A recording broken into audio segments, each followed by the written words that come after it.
Let me be very clear. The policy of strategic patience has ended.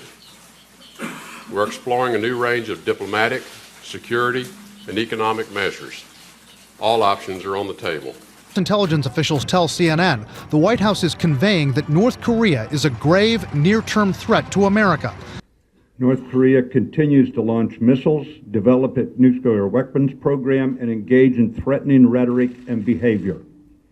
We stand with our peace-loving Republic of Korea ally to maintain stability on the peninsula and in the region.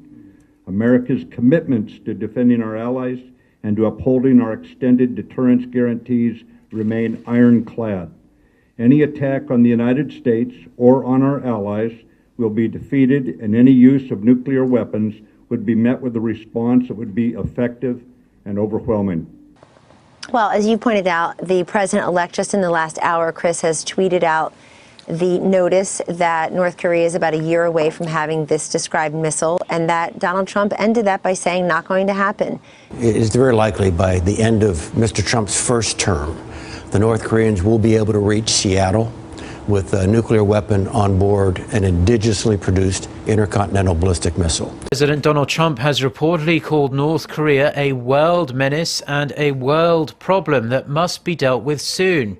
We share a common view and a sense that tensions on the peninsula are quite high right now, and that things have reached a rather dangerous level. On March 17th, President Trump's Secretary of State, former Exxon CEO Rex Tillerson, said all options are on the table in response to North Korea. During Tillerson's visit to South Korea on his way to China, Trump tweeted that Kim Jong-un and North Korea have taken advantage of the United States. He also said the Hermit Kingdom is acting very badly and China is enabling its behavior. Following Tillerson's remarks, the establishment media speculated on possible military responses by the United States to North Korea and its missile program. Possible responses include taking out its missiles and bombing its weapons factories, actions that would undoubtedly result in a military response by North Korea. North Korea has one of the largest military forces in the world.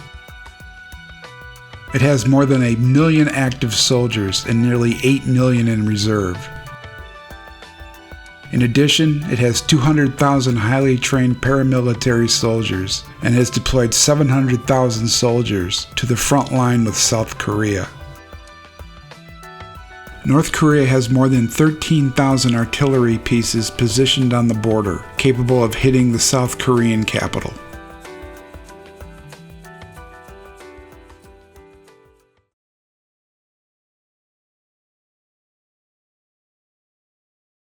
In the absence of Soviet obstruction, the Security Council voted overwhelmingly in favor of armed intervention to protect the Korean Republic. It was the first police action sanctioned against an aggressor by the Parliament of Nations. Omitted from newsreels and official propaganda is the fact the U.S. and the CIA were responsible for the First Korean War that claimed the lives of over 1 million people. Later research shows that North Korea lost nearly 30% of its population, between 8 and 9 million people, mostly through aerial bombardment. General Curtis LeMay later said that 20% of the civilian population had perished. South Korea's brutal dictator, the U.S.-educated and trained Syngman Rhee, had planned to invade North Korea prior to the war. He wasn't able to do this, though, because the U.S. held back the required sales of arms needed for an invasion. The United States had its own plan formulated under the Truman Doctrine and its effort to contain communism and kickstart the Cold War.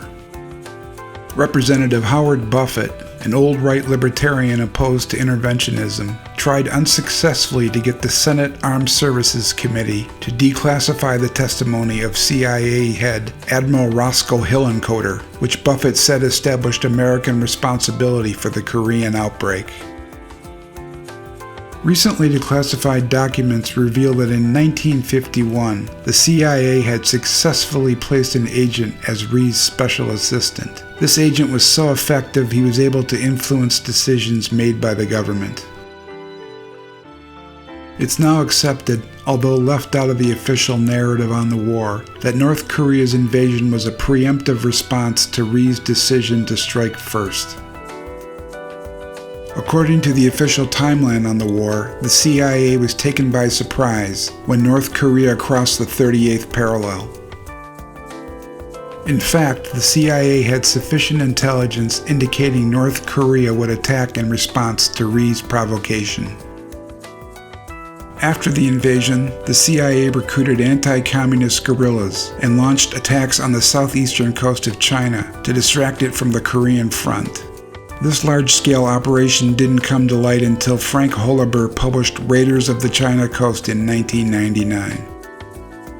The CIA also conducted amphibious raids on North Korean beaches, although details of these operations remain classified nearly 70 years later.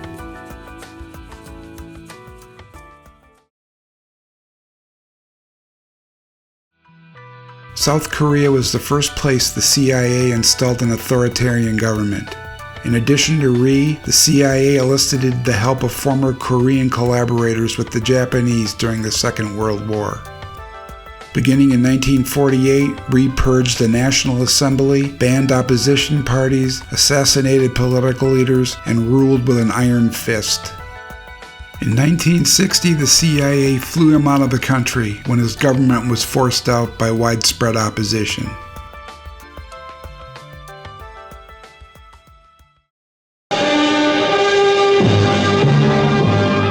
President Rhee has gone from the political scene, thrust out by the revolt of the people. It amounts to revolution in southern Korea.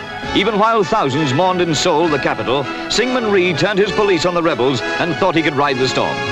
In a lifetime of struggle, he'd always come out on top. This time, the grief was too deep. The people could stand no more. On the eve of the old president's surrender, feeling in Parliament ran high. Rhee's henchmen still tried to wrench triumph from near disaster. Then came the news that the hated vice president, his wife and sons, had died in a suicide pact. Rhee himself resigned. But as we go to press, the old man's luck has not quite run out. He is still alive.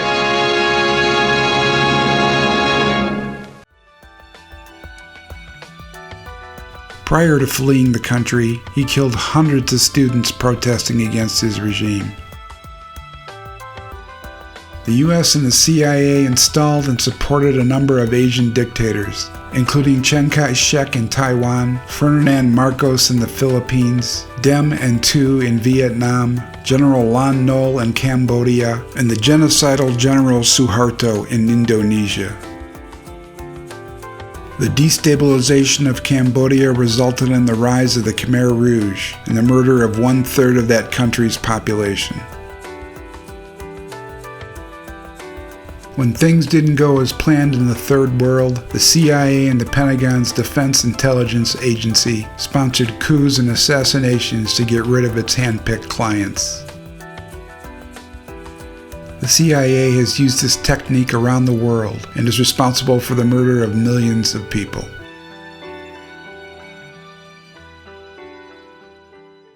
And I think it was in the mid-'80s that I coined this phrase, the Third World War, because in my research I realized that we were not attacking the Soviet Union and the CIA's activities. We were attacking people in the Third World.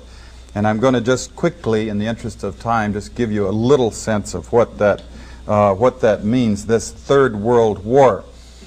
Basically, it's the third, I believe, in terms of loss of life and human destruction, the third bloodiest war in all of history. They undertake to run operations in every corner of the globe.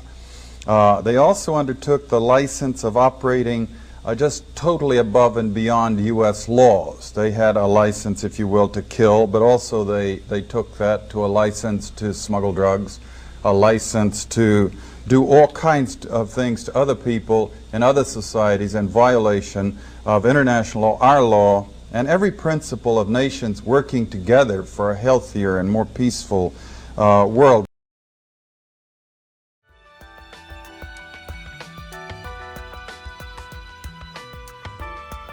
The U.S. has around 80,000 military personnel in South Korea and Japan. It also has additional troops ready for combat in Guam, an island the U.S. conquered from Spain in 1898. The U.S. 7th Fleet patrols the waters in the region. It's armed with nukes, and there are also nukes based in South Korea and Guam. South Korea has a modern army of 600,000. According to the journalist Eric Margolis, South Korea's soldiers are well-trained and have a well-honed warrior spirit. Margolis cites a U.S. military estimate that if war breaks out on the Korean peninsula, the toll will be extremely high. 250,000 dead U.S. soldiers and more than 1 million dead Koreans. Unlike Iraqis, Syrians, Libyans, and Somalis, North Koreans know how to fight back and are ready for a defensive war. It's believed the North Koreans would use chemical and biological weapons in attacks on bases and ports in the south. Tactical nukes would likely be used because the North Koreans are dug into the mountainous terrain. North Korea has threatened to use nukes if a single bullet is fired by South Korea and the United States. A statement released by its foreign ministry on March 8th said the Korean People's Army will use rockets tipped with nuke warheads if provoked. Margolis notes that although the U.S. and South Korea would win a war with North Korea, the cost would be heavy in lives lost and money spent. Following Tillerson's remarks, the Trump administration dialed down its rhetoric and said it is considering further sanctions and diplomatic pressure on North Korea. Security Advisor Lieutenant General H.R. McMaster is expected to present Trump with options on North Korea ahead of a scheduled meeting with the President of China in early April. It's expected North Korea will top the agenda during the meeting. Trump's attempt to put pressure on China, North Korea's only ally, is likely to produce lukewarm results. During the campaign, Trump said he would put a lot of pressure on China because economically the United States has tremendous power over them. Although China is said to be displeased with North Korea and its nuke and missile program, it's unlikely it'll do much to change Kim's behavior. If Kim is deposed or his government collapses under additional sanctions and South Korea takes control of the country, the U.S. military will be on China's border. North Korea has promised to continue its missile and nuke tests. Previous sanctions have not stopped the country from developing its weapons program, and any sanctions put in place by the United States will further embolden Kim. This leaves but one option: a preemptive strike on North Korea's military infrastructure, which will lead to a full-blown war. Trump may have stepped back a little, but faced with further North Korean intransigence and Tillerson's statement that the military option is still on the table, the prospect of war on the Korean peninsula remains a distinct possibility.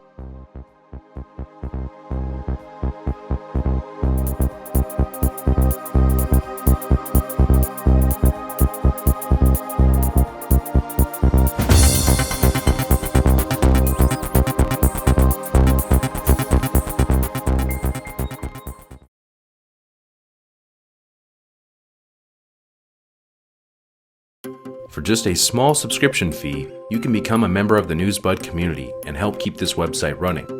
Your subscription will provide you with full community access to exclusive content, including videos and articles from Newsbud's team of experts and analysts, as well as a members-only monthly newsletter from Newsbud's founder, Sibel Edmonds. Sign up today for full access at newsbud.com.